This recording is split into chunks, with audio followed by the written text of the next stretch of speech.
and welcome to Long COVID Foundation podcast. This is the channel where we share educational information on long COVID to help you get answers relevant to your symptoms.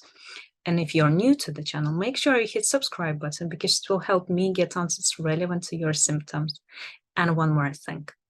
Due to numbers of long haulers globally reach over 180 million to date, we want this channel to be more visible to everybody. So by simply liking and sharing our videos, you will help many out there. Our channel will be easier to find among the general YouTube search. So 3 simple things you can do to support our charity. Subscribe, like, and share.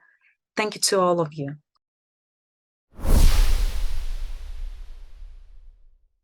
So you mentioned that glyphosate can be checked in urine samples, so its level can predict how severe the disease might be.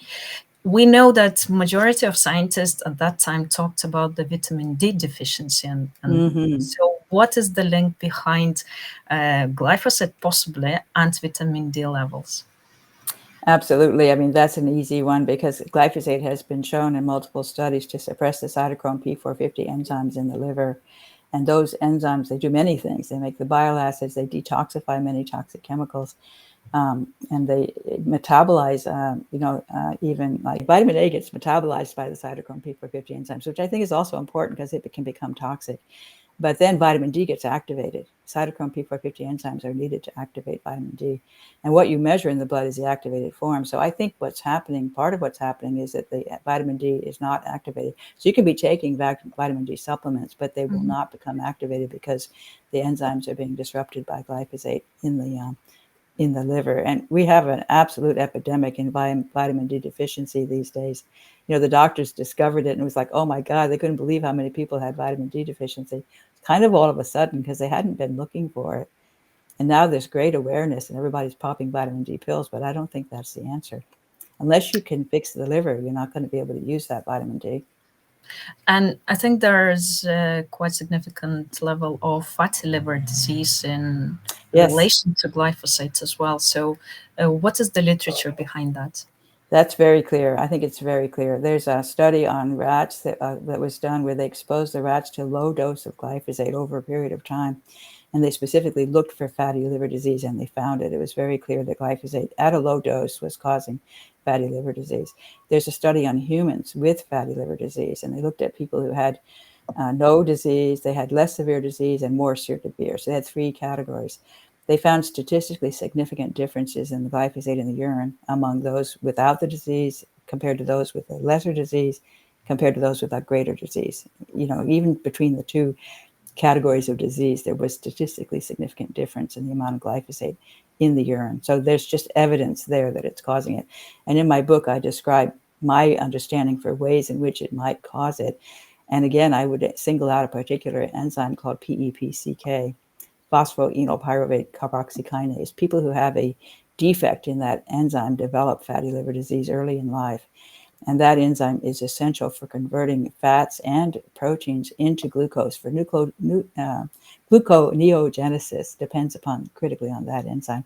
And that enzyme has a very beautiful glyphosate susceptibility motif that completely models the same as the one in the EPSP synthase, which is the enzyme that glyphosate famously disrupts in the gut, you know, in the shikimate pathway. It's the same, completely same concept. It even binds to the same molecule, phosphoenolpyruvate, at a site where glycine is highly conserved, just like EPSP synthase.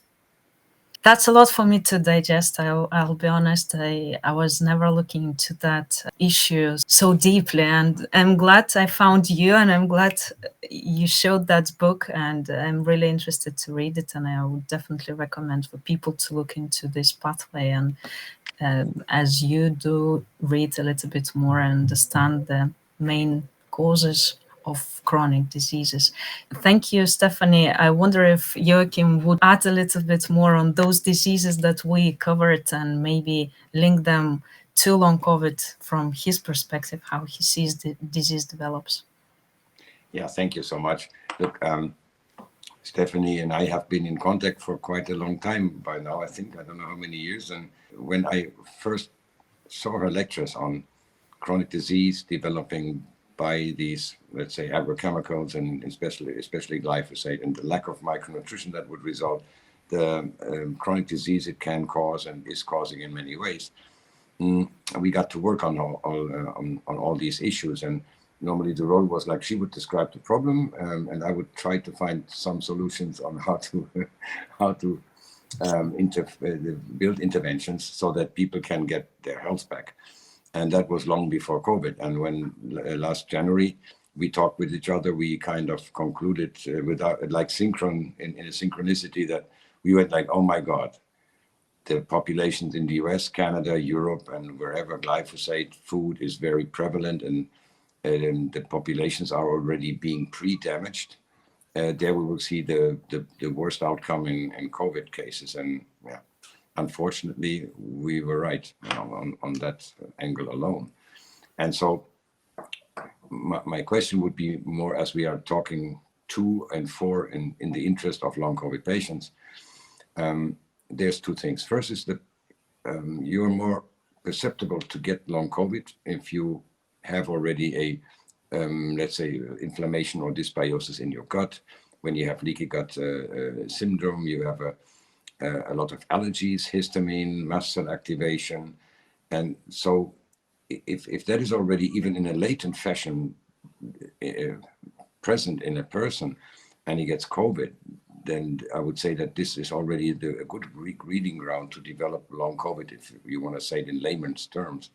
Is that correct, that we focus a little bit more on the gut and on the pathways that come out of that, because there's where the coronavirus and glyphosate are actually hitting pretty much on the same mechanisms.